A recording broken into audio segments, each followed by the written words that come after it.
Hello दोस्तों, मैं अरमान आप सभी की इस नए वीडियो में स्वागत करता हूं।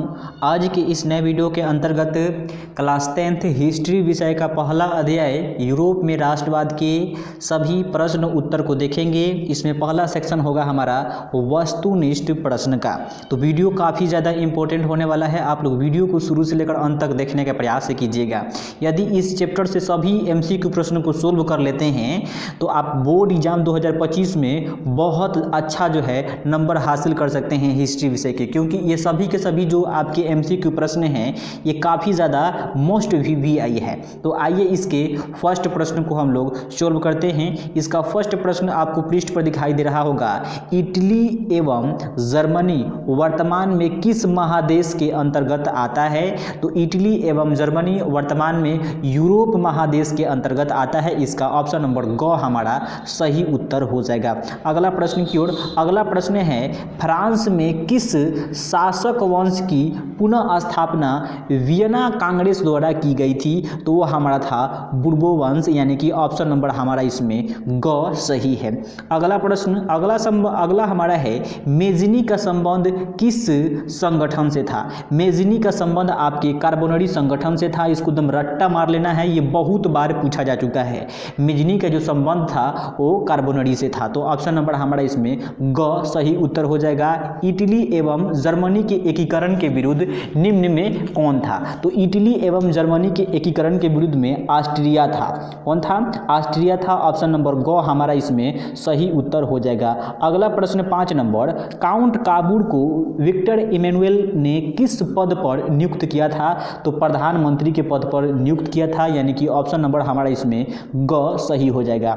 गैरीबल्डी पेशे से क्या था? गैरीबल्डी पेशे से क्या था? तो गैरीबल्डी पेशे से एक नाविक था, यानी कि घ हमारा इसमें सही उत्तर होगा। अगला प्रश्न 7 नंबर, जर्मन राइन राज का निर्माण किसने किया था? तो नेपोलियन बोनापार्ट ने जर्मन राइन राजसंघ का निर्माण किया था।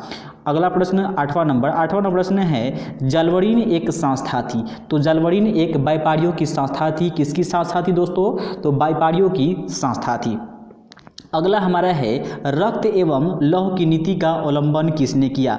तो रक्त एवं लौह की नीति का जो अवलंबन किए हैं बिस्मार्क। किसने किया है? बिस्मार्क ने रक्त एवं लौह की नीति दिया है। अगला हमारा है, फ्रैंकफर्ट की संधि कब हुई? फ्रैंकफर्ट की संधि कब हुई? तो 1871 ईस्वी में फ्रैंकफर्ट की संधि हुई है, यानी कि ऑप्शन नंबर घ हमारा सही है। 11वां प्रश्न है इसमें, यूरोप वासियों के लिए किस देश का साहित्य एवं ज्ञान विज्ञान प्रेरणा स्रोत रहा है? तो ऑप्शन नंबर हमारा इसमें ग, यानी कि यूनान जो है इसका सही उत्तर हो जाएगा। 1829 ईस्वी में एड्रियानोपोल की संधि किस देश के साथ हुई थी? तो एड्रियानोपोल की संधि जो है आपके तुर्की देश के साथ हुई थी। ये जो है बहुत बार पूछा जा चुका है आपके एग्जाम में। अगला हमारा है, नेपल्स की क्रांति कब हुई? नेपल्स की क्रांति कब हुई? नेपल्स की क्रांति 1821 ईस्वी में हुआ था। ऑप्शन नंबर ख हमारा इसमें सही है। चार्टिस्ट आंदोलन कहाँ पे हुआ? चार्टिस्ट आंदोलन आपके इंग्लैंड यानी कि ब्रिटेन में हुआ था। ऑप्शन नंबर हमारा घ सही हो जाएगा। अगला प्रश्न है, यूनान को एक राष्ट्र घोषित किया गया। यूनान को एक राष्ट्र कब घोषित किया गया? तो 1832 ईस्वी में यूनान को एक राष्ट्र घोषित किया गया। ऑप्शन नंबर ख इसमें हमारा सही है, एकदम रट्टा मार जाना है। अगला हमारा 16 नंबर है, कार्बोनरी किस संगठन किस वर्ष पारित हुआ? कार्बोनरी जो संगठन है वो किस वर्ष पारित हुआ? तो 1810 ईस्वी में पारित हुआ। कब पारित हुआ? 1810 ईस्वी में पारित हुआ। एड्रियानोपोल की संधि कब हुई? तो एड्रियानोपोल की संधि आपका कब हुआ था? तो 1829 ईस्वी में हुआ था। ऑप्शन नंबर हमारा इसमें क्या हो जाएगा? ऑप्शन नंबर हमारा इसमें ख जो है सही हो जाएगा। 1829 में जो है आपके एड्रियानोपोल की संधि हुई थी। अगला प्रश्न है, एड्रियानोपोल की संधि किन दो देशों के बीच हुई? किन दो देशों के बीच हुई? तो यह तुर्की एवं यूनान के बीच यह संधि हुआ था 1829 ईस्वी में। अगला प्रश्न हमारा है, सेडान का युद्ध किसके बीच हुआ? सेडान का युद्ध जो है किसके किसके बीच हुआ था? तो आपके फ्रांस और पारसा के बीच ये युद्ध हुआ था। यह भी प्रश्न जो है बहुत बार पूछा जा चुका है। अगला प्रश्न है, किस देश का हंगरी पर पूर्ण आधिपत्य था? किस देश का हंगरी पर पूर्ण आधिपत्य था? तो वह हमारा ब्रिटेन, क्योंकि ब्रिटेन शुरू से ही सभी देशों पर अपना उपनिवेश स्थापित किया है। यहाँ तक कि अपने भारत देश पर भी लगभग 200 सालों तक इन्होंने अपना कब्जा जमाए रखा। अगला हमारा है पोलैंड के विद्रोह को किसने कुचल दिया? पोलैंड के विद्रोह को किसने कुचल दिया? तो आपके रूस ने पोलैंड के विद्रोह को कुचल दिया। अगला प्रश्न हमारा इसमें अगला प्रश्न है सन 1870 में फ्रांस और पर्सा के बीच युद्ध कहाँ पे हुआ था? सन 1870 में फ्रांस और पर्सा के बीच युद्ध कहाँ हुआ था? तो इसमें हमारा ऑप्शन नंबर 1 जो है क जो है सही है, यानी कि सेडोन में यह युद्ध हुआ था। जर्मनी एवं इटली के एकीकरण के समय फ्रांस का शासक कौन था? फ्रांस का शासक कौन था? तो ऑप्शन नंबर इसमें हमारा हो जाएगा ख, यानी कि नेपोलियन III जो है जर्मनी एवं इटली के एकीकरण के समय पर्सा का यानी फ्रांस का शासक था। अगला हमारा है 24 नंबर प्रश्न, पर्सा का शासक कौन था? पर्सा का शासक कौन था? तो पर्सा का शासक आपकी विलियम I था। अगला हमारा है सार्डिनिया पिडमाउंट का शासक कौन था? सार्डिनिया पिडमाउंट का शासक कौन था? तो विक्टर इमैनुअल जो है सार्डिनिया पिडमाउंट का शासक था। ऑप्शन नंबर इसमें हमारा ग जो है सही उत्तर है। यूनानी स्वतंत्रता आंदोलन के दौरान कौन ब्रिटिश कवि शहीद हुए? कौन ब्रिटिश कवि शहीद हुए? तो आपके लॉर्ड वायरन ने ये शहीद हो गए थे यूनानी स्वतंत्रता आंदोलन के दौरान। अगला हमारा 27 नंबर प्रश्न है फ्रांसीसी क्रांति के समय फ्रांस की संसद किस नाम से प्रसिद्ध थी? किस संसद जो है किस नाम से प्रसिद्ध थी? तो हमारा जो हो जाएगा सही ऑप्शन यानी कि क, स्टेट जनरल। अगला प्रश्न 28 नंबर, फ्रांसीसी क्रांति के बाद स्टेट जनरल का नाम क्या रखा गया? तो नेशनल असेंबली रखा गया था। क्या रखा गया था? नेशनल असेंबली रखा गया था। अगला प्रश्न हमारा है नेपोलियन का इटली पर हमला कब नेपोलियन का इटली पर हमला कब हुआ? यानी कि हमला कब किया? ये थोड़ा सा मिस प्रिंटिंग लिखा गया है। नेपोलियन यहाँ पर ये नेपोलियन का इटली पर हमला कब हुआ? नेपोलियन के द्वारा इटली पर हमला कब किया गया था? तो यह आपके 1797 ईस्वी में किया गया था। ऑप्शन नंबर हमारा इसमें ख सही हो जाएगा। अब चलते हैं आपके बुक में जो दिया गया है रिक्त स्थान, उसको हम लोग मिलान कर लेते हैं। तो रिक्त स्थान वाला है कि निम्नलिखित में रिक्त स्थानों को भरें। तो सेडोन के युद्ध में ही एक महाशक्ति के पतन पर दूसरी यूरोपीय महाशक्ति जर्मनी का जन्म हुआ था। तो यहाँ से यह कहाँ भराएगा? तो आपका सेडोन भराएगा। तो ऑप्शन देके पूछ सकता है। 2 नंबर में है सेडेवा का युद्ध ऑस्ट्रिया और जर्मनी के बीच हुआ था। सेडेवा का युद्ध जो हुआ था किसके बीच हुआ था? तो ऑस्ट्रिया और जर्मनी के बीच में यह युद्ध हुआ था। 1848 ईस्वी की फ्रांसीसी क्रांति ने मेटरनिख युग का भी अंत किया। किसका अंत किया? मेटरनिख युग का अंत किया। चौथा में है हमारा वेटिकन सिटी के राजमहल जहां पोप रहते थे। वेटिकन सिटी के राजमहल में कौन रहते थे? तो पोप रहते थे, जो इटली के प्रभाव से बचा रहा। ये जो है इटली के प्रभाव से बचा रहा। अगला 5 नंबर हमारा है रिक्त स्थान वाला, यूनान को एक स्वतंत्र राष्ट्र घोषित करने के बाद यहाँ पे थोड़ा सा मिस प्रिंटिंग है। क्या लिखा गया है? बवेरिया के शासक ऑटो को वहाँ का राजा घोषित किया गया। किसको घोषित किया गया? तो बवेरिया के शासक को, वहाँ के ऑटो को, जो ऑटो था उसको वहाँ पे शासक घोषित किया गया। हंगरी की राजधानी कहाँ है? यह भी कई बार पूछा जा चुका है। तो हंगरी की राजधानी आपकी बुडापेस्ट है। कहाँ पे है? बुडापेस्ट हंगरी की राजधानी है। ये बहुत बार पूछा जा चुका है, तो इसको भी रट जाना है। अगला हमारा है कि निम्नलिखित समूहों का मिलान करें। आइए इसको मिलान करते हैं।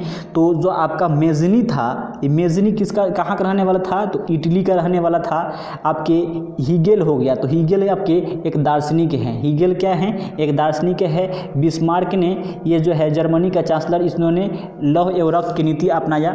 और विक्टर इमैनुअल जो है एक राजनीतिक था। ठीक। अगला हमारा है समूह अ को समूह ब से मिलान करना है। वियतना सम्मेलन कब हुआ था? तो वियतना सम्मेलन 1815 ईस्वी में हुआ था। मेटरनिख का पतन कब हुआ?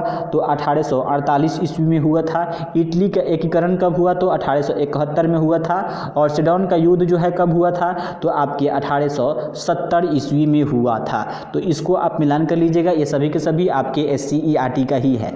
अगला है समूह अ को समूह ब से चिन्हित करें। तो इसमें देखिए जो है आपका दिया गया है कोथुस तो जो है आपको इसका विधान होगा हंगरियन एवं राष्ट्रवादी नेता था। ये हंगरियन एवं राष्ट्रवादी नेता था। अगला है कि एड्रियानोपुल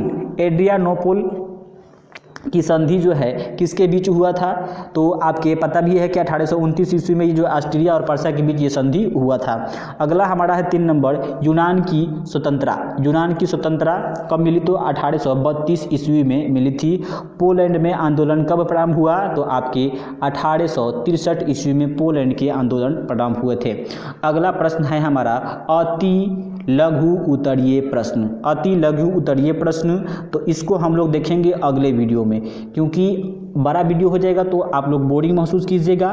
तो इस वीडियो में केवल हम ऑब्जेक्टिव प्रश्न को ही रहने देते हैं और अगले वीडियो में इसके जो भी महत्वपूर्ण प्रश्न उत्तर हैं उसको देखेंगे। अगर आप इसको कर लेते हैं पूरा सही तो आपके बोर्ड एग्जाम में यहाँ से बहुत सारे प्रश्न पूछे गए हैं और पूछा जाने की आशंका बहुत अधिक है। तो अगले हम वीडियो में इसको एकदम बेहतरीन तरीका से इसके प्रश्न उत्तर को सोल्व करेंगे। इसमें PVS के प्रश्न को भी शामिल किया गया है। ठीक, आइए कुछ प्रश्नों को लगा कर देखते हैं कैसा है इसमें। पहला इसमें हमारा प्रश्न है कि राष्ट्रवाद क्या है? राष्ट्रवाद की परिभाषा आपके बोर्ड एग्जाम में कई बार पूछा जा चुका है। तो राष्ट्रवाद की परिभाषा है, राष्ट्रवाद अपने देश के प्रति एक ऐसी लगाव या प्रेम की भावना है जिसमें सामाजिक, आर्थिक, सांस्कृतिक एवं भौगोलिक परिवेश में रहने वाले लोगों में एकता का वाहक होती है, उसे राष्ट्रवाद कहते हैं। मेज़नी कौन था? अगला प्रश्न है मेज़नी कौन था? यह प्रश्न 2019 में पूछा जा चुका है। मेज़नी कौन था? तो मेज़नी एक साहित्यकार, गणतांत्रिक विचारों का समर्थक और योग्य सेनापति था जिसने इटली के एकीकरण में महत्वपूर्ण योगदान दिया, इसलिए इन्हें इटली का जन्मदाता भी कहते हैं। इनमें आदर्श गुण अधिक एवं व्यवहारिक गुण कम थे। इसमें आदर्श गुण जो थे अधिक थे लेकिन व्यवहारिक गुण ये कम थे। इटली का जन्मदाता किसे कहा जाता है? तो मेज़नी को ही कहा जाता है। अगला प्रश्न हमारा है जर्मनी के एकीकरण की बाधाएं क्या थी? जर्मनी की एकीकरण की क्या बाधाएं थी? तो जर्मनी के एकीकरण के निम्नलिखित बाधाएं थी। जर्मनी में लगभग 300 छोटे छोटे राज्य थे जिनमें धार्मिक, सामाजिक और राजनीतिक विषमताएं मौजूद थी। उनमें जर्मन राष्ट्रवाद का अभाव था जिसके कारण एकीकरण मुद्दा उसके समक्ष में नहीं था। अगला है कि मेटरनिख युग क्या है? मेटरनिख युग क्या है इसको जानते हैं। तो मेटरनिख ऑस्ट्रिया का एक घोर प्रतिवादी शासक था। वियतना कांग्रेस का उद्देश्य यूरोप में पुनः उसी व्यवस्था का स्थापना करना चाहता था जिसे नेपोलियन के युद्धों और उसके विजय अभियानों ने अस्त व्यस्त कर दिया था।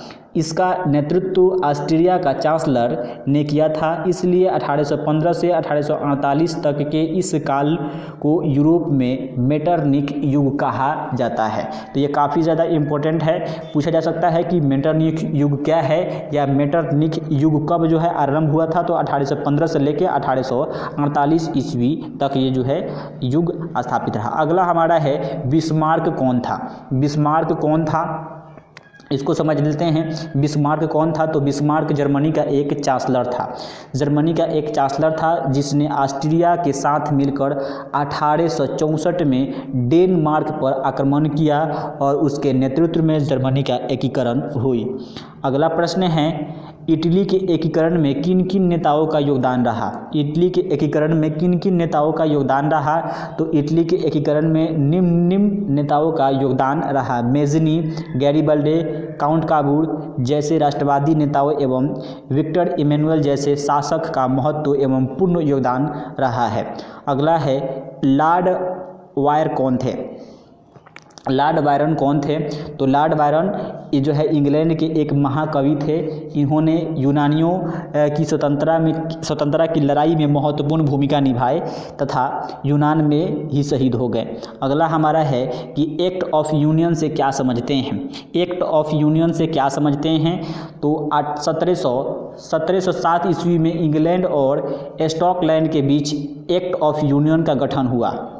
एक्ट ऑफ यूनियन का गठन कब हुआ था? तो 1707 ईस्वी में। किसके किसके बीच हुआ था? तो इंग्लैंड और आपके स्कॉटलैंड के बीच जो है यह एक्ट पारित हुआ।